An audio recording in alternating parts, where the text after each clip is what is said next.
This really happened to me.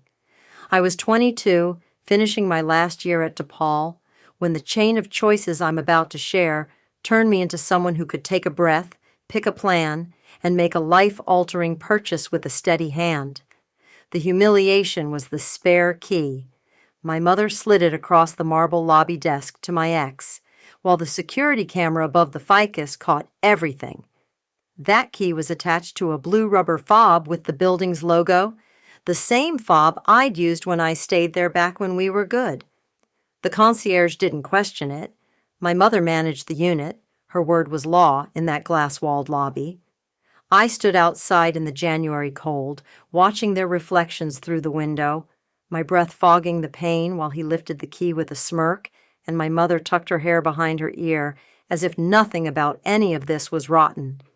If you genuinely enjoy our stories, please subscribe to the channel, tell us where you're from, and what time it is right now. It's always fascinating to know how far our story flows. I need to go back to how he became my ex and how my mother, of all people, decided that his comfort mattered more than my dignity. Logan worked in sales at a River North startup whose office smelled like sparkling water and ambition. He wore crisp Oxford shirts that never wrinkled and kept chapstick in every pocket like it was part of his pitch. When we met, he was 24, 2 years older, and he had a way of making the city feel curated. Rooftop bars in the West Loop, midnight milkshakes at the Portillo's on Ontario, a divvy ride down the lakefront under neon skies. He'd fold me into his weekends like I was the final piece on his calendar, the one thing he could circle and say, "Look, see, I have balance." My mother loved him. She loved him with that specific affection reserved for men who remind women of choices they think they might have made if their lives had zigged instead of zagged. She'd grown up in Logan Square, worked her way into a real estate license in her 30s, and by 47, she was a property manager for a stack of high-end units hugging the Kennedy. She believed in rules, fobs, bylaws, and the clean answer a lease provides. She believed Logan was safe, and I wish he had been. The night I knew, I was in the study carrels at the DePaul library with my laptop humming and my bare ankles going numb from the vent. Logan texted, "Running late. Don't wait up." He meant for the gym. He always meant for the gym. I had grown used to the way his Life 360 bubble drifted to Equinox Lincoln Park at 8:15 p.m. and home at 9:40 p.m., sweaty and triumphant, the good kind of tired. But the bubble did something else that night. It stopped at a place called State and Grand at 8:27, then slid 2 blocks north and stalled at 8:33. A hotel, the kind with warm maple interiors and a tasteful scent pumped into the vents, the kind I only ever saw in the backgrounds of influencers' morning routines. I stared so hard my contacts dried out. I had a midterm paper open on brand architecture. My brand was Pliable Girlfriend. I watched the bubble sit, a pale gray dot amid streets I knew by heart. 10 minutes, 20. The little phone icon next to his name changed to Do Not Disturb. I told myself a dozen sweet lies. He's meeting a client. He's grabbing a protein shake. His phone is glitching. But the lies collapsed when Mia, my roommate since freshman year, pressed a receipt into my hand the next day. She'd found it in the pocket of his hoodie that I'd tossed on our couch after he stopped by to check in on me on his way to the gym. The hoodie was navy, soft, and carried a faint, sweet smell that wasn't his cologne. The receipt read, State and Grand, room service. 2 overnight oats, iced vanilla latte, side of bacon. The timestamp, 9:12 a.m. The name scrawled at the bottom for the charge, L. Holland. The signature looked like a lazy river, practiced and quick. I held it between my fingers so tightly it left a crease. The seriousness of paper had weight. It wasn't a screenshot. It wasn't something he could wave off as a friend's joke. It was an object I could lay on a table. Proof. When I confronted him, Logan's face went slack and then rearranged itself into the look I had seen him use on prospects he thought were slipping. Earnest concern, furrowed brow, vowels rounded to sound gentle. "Babe," he said, "you know how many clients I meet in hotels? Every hour there's a new lobby. They comp me stuff. That's breakfast I didn't even eat. Don't do this." "Who's she?" I asked. My voice came out weirdly formal, like I was reading minutes from a meeting. "What does she do? Is she on his team at work, maybe? Is she the reason you meet at hotels?" Logan's eyes flicked to the ceiling, to the right, to the floor. "This is insecurity," he said. "I can't control your jealousy. I can only control my honesty, and I am being honest with you." Mia was in the kitchen, pretending to rinse a mug forever. I could hear the water scalding the ceramic. The hoodie he'd left lay on the back of our couch, and when I walked over and lifted it by the collar, a lipstick smear blushed the inside of the hood. Imperfect, half-mooned, a red I never wore. I held it out, wordless. Logan stared, his mouth opened and closed. That's from the store," he said finally. "Someone tried it on." "That's not how hoodies work," Mia said. I told him to leave. He did, but not before the speech. There was always a speech. How I had trust issues because my parents divorced when I was 10. How my mother thought I made everything a fight. How I'd future trip problems that didn't exist yet. It was textbook gaslighting in a navy jacket. We broke up. Breaking up should have been the end. It was not. 3 days later, I saw him in the lobby of the Randolph and Aberdeen Tower, leaning against the marble security desk, grinning like a contest winner. My mother stood across from him with a set of silver keys on a ring and that blue fob I recognized from countless showings.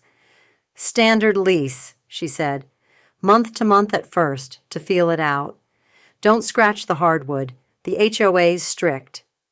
I was there because I'd left my favorite scarf in her car, and she told me to meet her at the building if I wanted it. I stopped at the revolving door when I saw them. The concierge looked at Logan the way people look at people they've been told are important. My mother's expression was that bright, brittle smile women put on when they've decided not to see a thing that would otherwise require action. Quietly, she had set him up. Later, when I asked her, my mother said, "He reached out about a unit.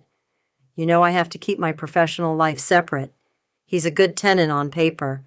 I can't discriminate because you two are off. Be grown up about it." "Be grown up about it." The phrase clanged like a dropped skillet.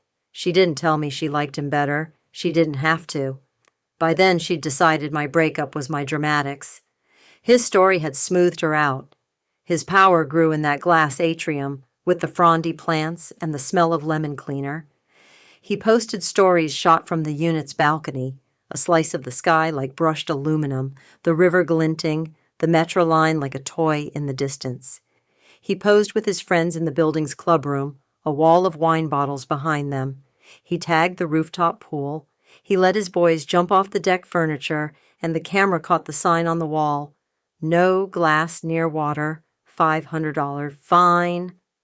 I could have swallowed it and turned away, but my mother made me look. She invited him to Sunday dinners again, like putting out an extra plate would make me reconsider. He would text her, and she would giggle at her phone, then read the messages aloud in a tone she used for good news.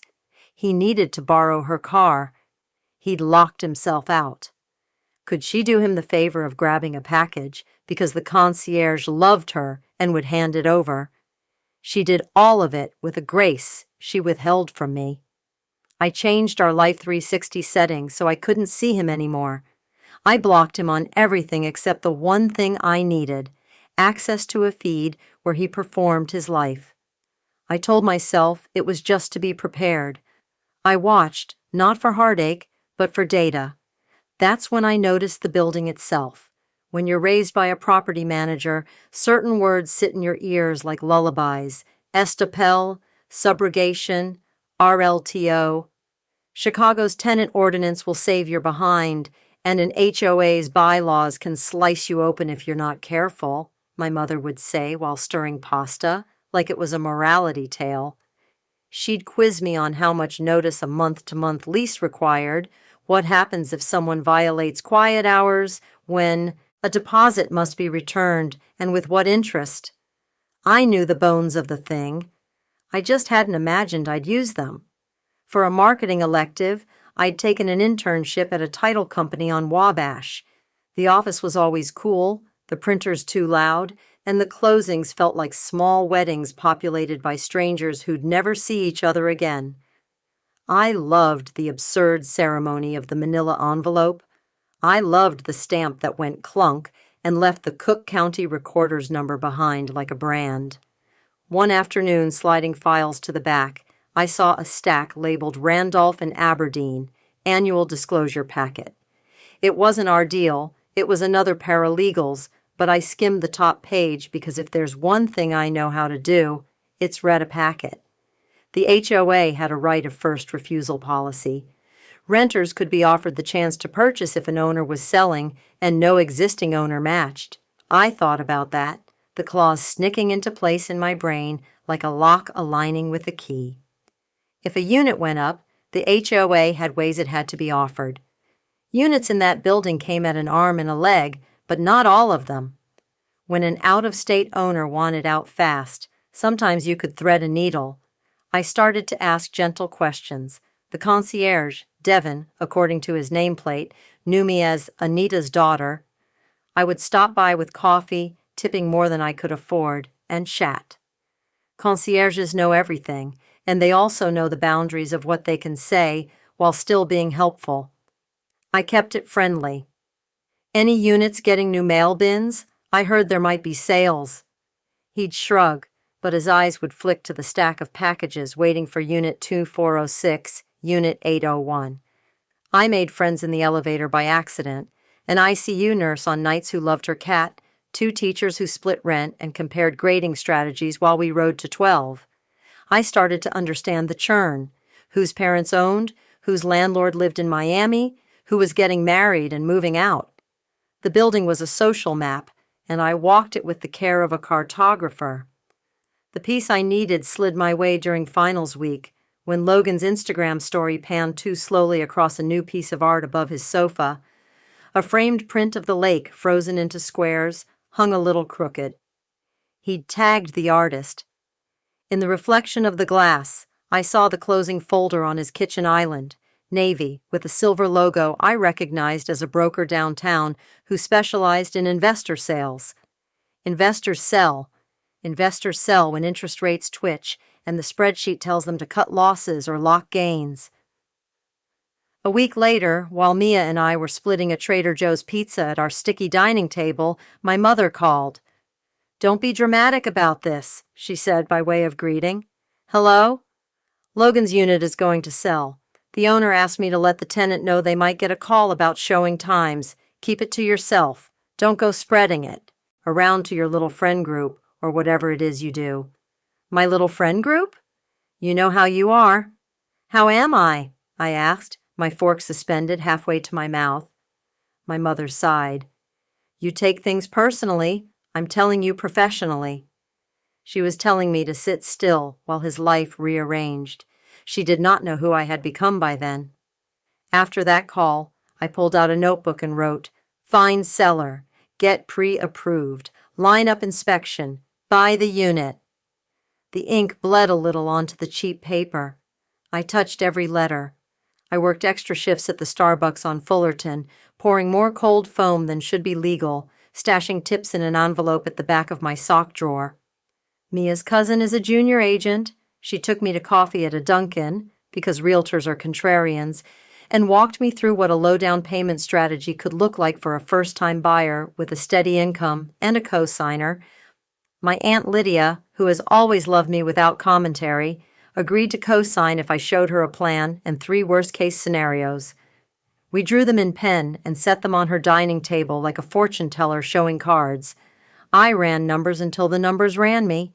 Closing costs versus savings, association dues versus my tips, the difference between a 7.1% rate and a 6.9% rate in actual monthly pain. I called a lender who'd done deals for our title company, a woman named Carmen, who said, "You are young, but you are serious. Send me your pay stubs, your offer letters, your bank statements. Do not send me lies." I didn't. I sent her all my small true numbers, and she told me she could thread a needle if I could keep my debt low and if I could find a seller who wanted speed over squeeze. The seller, it turns out, lived in Scottsdale and had not seen the unit in 2 years. The broker, hungry and brisk, was exactly the shark I needed. I didn't tell her my ex lived there. I told her I was looking for a foothold. I had an experienced property manager to advise me. I did not specify that she was also my mother, and I could move on her timeline. I kept my voice calm on the phone, the kind of calm that made bankers say yes. There were obstacles. The first offer we sent was met with, "No, but if you can go up $15K and waive this nonsense, we'll talk." I couldn't go up $15K. I could move a little. We moved a little. My aunt called to remind me to eat protein and not become feral. Mia left sticky notes on my mirror with things like, "Don't let anyone make you smaller and drink water or perish." I walked through the unit twice without Logan there because the showing happened in the middle of the day and he had a job. The first time, I ran my hand along the quartz counter and thought, "You kissed me here before it turned ugly." The second time, I held my hand still and thought, "It's a countertop in a city with 10 million countertops. Stop assigning meaning to stone." The inspection didn't catch any disasters, just a few moody outlets and one very tired garbage disposal. The HOA documents were clean. The estoppel letter listed the current tenant by name, Logan Holland. Month to month, it read. Deposit, $1,250. I traced the letters with my eyes like I was learning to read. There was a clause about notice, 60 days for non-renewal. I highlighted it like scripture. I didn't tell my mother a thing. Power moves more quietly than people think. It's a river underground. I filed away my fear of her and replaced it with checklists. When the attorney review period opened, I asked the lawyer Carmen recommended to add one sentence protecting me in case the seller didn't deliver the correct HOA clearance. I learned that the seller had to deliver a paid assessment letter and the building had to approve the buyer. My heart tried to punch through my ribs when I realized the approval committee could include my mother. I was prepared to petition the Pope if I had to, but my mother did not sit on that committee. The manager for that cycle was a different woman, brisk and funny, who asked me exactly 2 questions over Zoom. "Do you have pets?" "Not yet, but maybe someday." "Are you planning to Airbnb this?" "Absolutely not." "We'll be fine," she said, and stamped her screen with a digital thumbs up that made me want to cry. We scheduled the closing for a Thursday in March at 10 a.m., inside a conference room that smelled like carpet and ink. The closer's acrylic nails made tiny drumming patterns on the table while she flipped documents. I signed my name until my hand cramped, and then I signed a little more. Carmen slid a pack of paper across to me and whispered, "You did an adult thing today." And I almost laughed because the adult thing I was about to do was simultaneous and surgical. My attorney had already prepared the notice of non-renewal, proper language and all, as soon as the deed recorded. We'd deliver it by certified mail and by hand, and it would include the usual polite legalese. Please be advised that effective 2 months from receipt of this notice, the month-to-month tenancy will terminate. No vitriol, no personal drama, clean. At 12:14 p.m., the closer pressed the metal embosser to the last form, and I heard the clunk. The Cook County Recorder's stamp sank into the page, the number laid down like a tattoo. I became the owner of a 2-bedroom on Randolph that sat 24 stories above a view of a corner of my life I had spent too long kneeling in. I walked to the building with the closing folder pressed to my chest, the weight of it steadier than the beating of my heart. The sky had that Chicago color that looks like it could be anything in an hour. Sun, sleet, the urge to run.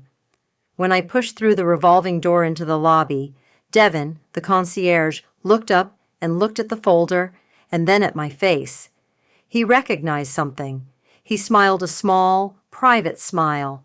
"Ms. Martinez," he said, reading the name from the letter I'd slid under the desk the week before when we'd gotten the preliminary nod. "Congratulations."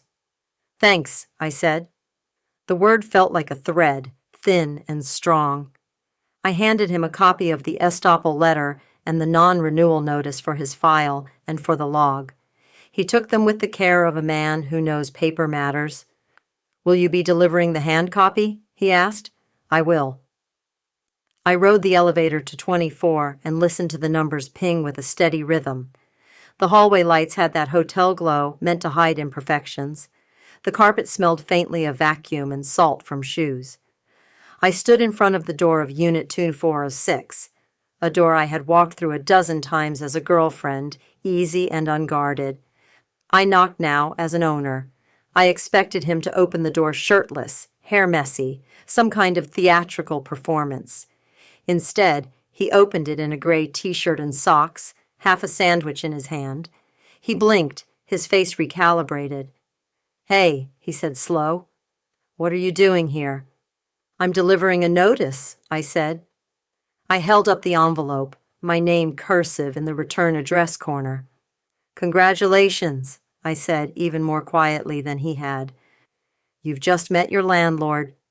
He laughed, the first ugly sound I think I ever truly heard from him. "No," he said.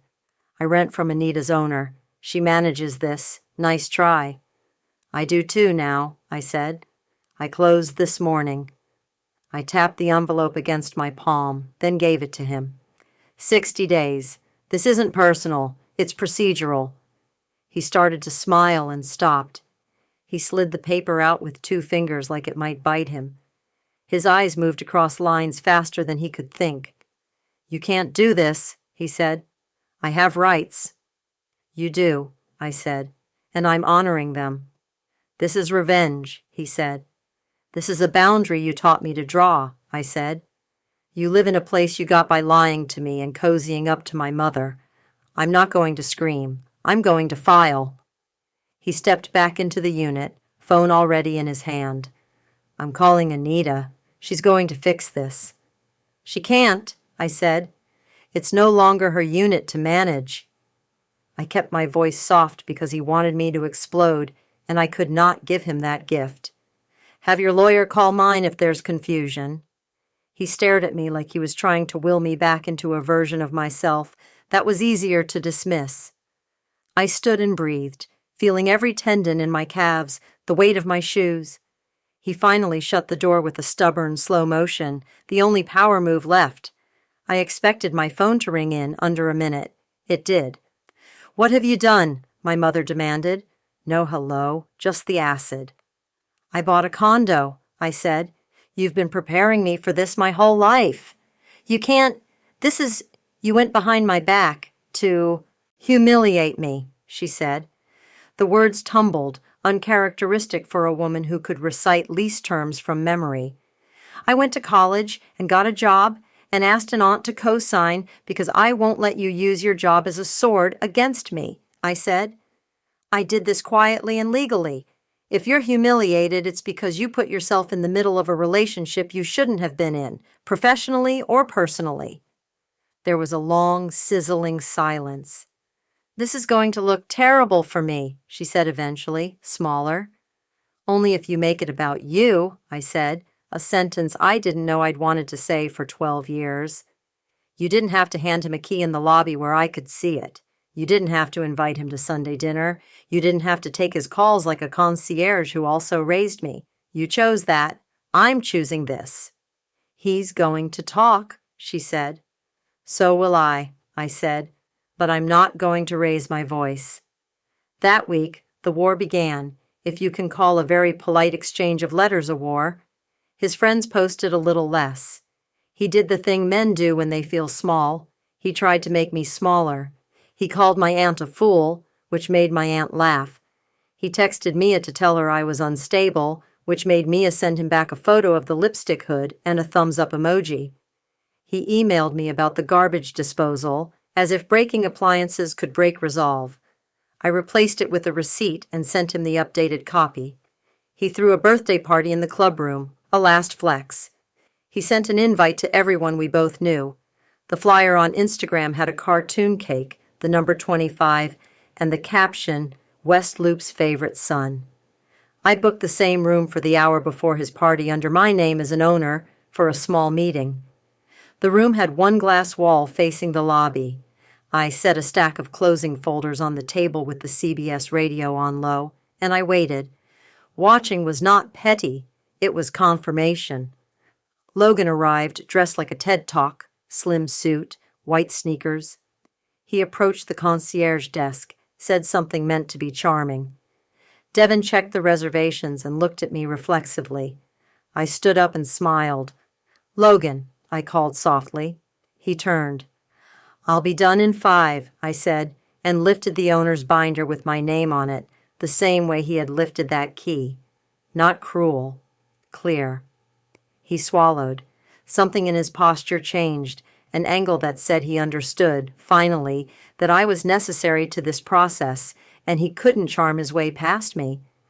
The guests poured in around 8:06, a small parade of men who would never, ever stop high-fiving. They carried a box from Mariano's, balloons from Party City batted at the ceiling, a bag with rum bleeding through the bottom. The condo bylaws required any gathering over 25 to be registered. He had made it 24 on paper. People do this. It wasn't about catching him on a technicality. It was about collecting a certain quiet courage that comes from doing things right while someone laughs at rules like they're quaint. At 9:15, the building's assistant manager walked in with a clipboard because of noise complaints. There are always noise complaints. She walked to the glass room, knocked, and pointed at Logan. He tried to make them giggle at their own policies. They were unimpressed, and I didn't enjoy it. I just noticed it. She issued a verbal warning, and he signed. The clubroom emptied at 10 Wallange on the dot, a sweep of hands moving toward doors, laughs cut off, the way nights end in buildings with view taxes. The next day, I sent him the non-renewal again by email, with a subject line that would look boring in court, notice of non-renewal confirmation. He responded with a paragraph about heartbreak and how I had overreacted and how we could talk. I wrote back with the move-out checklist and offered to do a pre-walkthrough to maximize his deposit return. I included a PDF of cleaning suggestions recommended by the HOA. I did not include a single insult. He tested me, of course. He brought home a dog without asking, a husky with eyes like light bulbs, and I sent a gentle note about the pet policy and a pet addendum with an appropriate monthly fee and a reminder about the carpet he would be charged to clean if the dog had accidents. He took the dog to his friend's place within a week. He smoked on the balcony once with the door open, which a neighbor caught on video, and I sent a copy of the no-smoking policy with the fine crossed out and a note that said, "Let's call this a learning moment. Please don't do it again." He did not. My mother texted intermittently, variations on, "Are you happy now?" and "You hurt me." She did not ask how I was. So I told her anyway. I told her I slept. I told her I ate. I told her I studied and turned my assignments in on time, and that I'd learned to make an omelet that did not disintegrate in the pan. I asked her if she needed me to pick up batteries or dish soap. I kept conversation to the grocery store and the weather. If she refused to daughter me, I would not refuse to adult her. She hovered near apology the way some people circle a pool and never jump. On move-out day, the sky was layered like a cake, gray, then darker gray, then the promise of blue. I arrived early with the move-out checklist and a clipboard and a set of new keys on a silver ring. The ring felt cold in my palm. Devin gave me a nod, that kind of nod men give women when they are a little proud of them. I took a breath, rode the elevator up, and met Logan at the door. He had packed incorrectly. Of course he had. He'd used grocery bags like suitcases and left drawers full of cables nobody needed. His friends arrived a bit late, then lifted his couch like it had wronged them. He tried to make the space echo with stories about who had kissed where.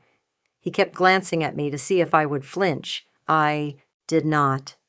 I checked off oven cleaned and walls free of scuffs, like we were two adults returning a library book to a place that runs on systems rather than moods. At the end, he handed me 2 keys and the blue rubber fob. He rested the fob in my palm, like he could slip meaning into the object. I felt only texture. He cleared his throat. "I'm sorry," he said finally, and he might have meant it, but I have learned that sorry is sometimes a word men use to make a mess tidy before they leave the room. Take care of yourself, I said, and be good to whoever's next. He bobbed his head like a boy at an altar, and then he left. The elevator swallowed the last box, and the hallway inhaled relief.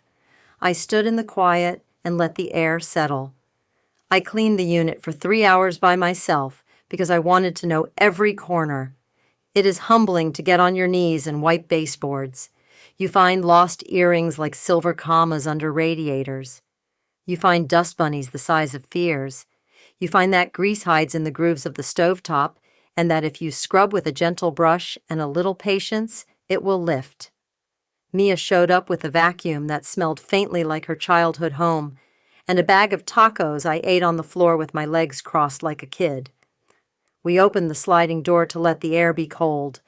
When I finally sank onto the couch I had seen first as a girlfriend, then as a landlord, now as an owner, I felt something small and hard in the cushion crack. I reached down and pulled out a brass tie clip engraved with initials that were not Logan's. J.C. The mystery of it felt like a gift from the building itself, a reminder that other lives had moved through here and I was not special to the walls. The unit had held so many stories. I was only one. I rented the condo to the ICU nurse, the one with the cat. We met in the lobby with her brother. She looked exhausted and kind, and she ran her palm along the countertop with a reverence that reminded me of someone saying grace. I gave her a fair rent that still covered the mortgage and the HOA, and I asked the association manager which contractors were good and which were crooks. I replaced the sink sprayer so it didn't sputter like a dying rocket. I bought a plant for the window because plants insist on light. My mother came by a month later to pick up mail and to check on the unit, like she still had some official role. I met her in the lobby, and for a moment, neither of us knew what shape to take. Mother-daughter, manager-owner, person-person. She wore a blazer I recognized, the one she put on when she knew she had to feel invincible to get through a day. I heard you rented to a nurse, she said. That's good. It is, I said. She works nights. The building's quiet hours help her sleep.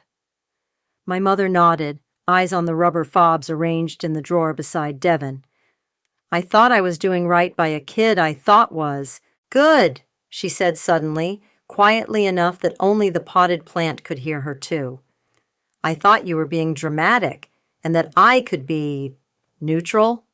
You chose a side, I said. You just didn't say it out loud. I am not used to my daughter being someone who buys a condo under me, she said, an almost smile haunting the edges of her mouth. I am not used to my mother handing my ex a key, I said, and the words were not knives, they were just a map. She exhaled like a tire that had held too much pressure for too long. I'm sorry, she said, and she did not use the word to tidy anything. She let it sit between us like a stone. We walked outside and stood in the spring wind, and she slipped her arm through mine like she used to when I was 8. Where do you want to go? She asked, a question I realized I had been wanting my whole life. We could walk to the river, or Lou Malnati's, or nowhere. Let's go to nowhere and then see, I said, and we did, our steps lining up. She asked questions she hadn't asked in months, about my classes, the bizarre professor who wore suspenders and a cape on Tuesdays, about Mia's new haircut, about whether I ever learned to make an omelet without annihilating the pan. I told her I had.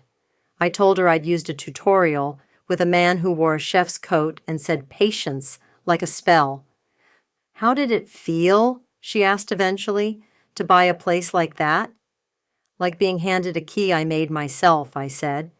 Not because anyone slid it to me across a counter.